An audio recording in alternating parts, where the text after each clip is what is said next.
राज्य सरकार 15 अगस्त तक राज्यव्यापी हर घर तिरंगा अभियान मना रही है।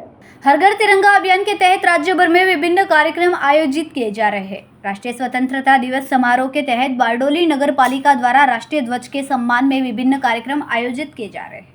बारडोली नगर पालिका द्वारा हर घर तिरंगा अभियान के तहत आज बारडोली के शहीद चौक पर निःशुल्क तिरंगे वितरित किए गए। नगर पालिका की ओर से बड़ी संख्या में तिरंगे बांटे गए। इस अवसर पर नगर पालिका मुख्य पद अधिकारी, नगर पालिका अध्यक्ष, उपाध्यक्ष, नगर सेवक अधिकारी, बारडोली भाजपा नगर संघ अध्यक्ष एवं बड़ी संख्या में कार्यकर्ता उपस्थित थे। संवाददाता कैलाश कुमावत, BHP न्यूज, बारडोली। मैं धर्मेश भाई पटेल, बारडोली नगरपालिका प्रमुख। आज रोज बारडोली नगरपालिका आयोजित तिरंगाનું વિતરણ શહીદ ચોક ખાતે મુખ્ય માર્ગ પર કરવામાં આવેલ હતું, જેને નગરપાલિકા દ્વારા તમામ નગરસેવકો, ચેરમેનશ્રીઓ અને આજ રોજ 600 થી 700 તિરંગાઓનું વિતરણ કરી નગરજનોને તિરંગા વિતરણ કરવામાં આવેલ છે।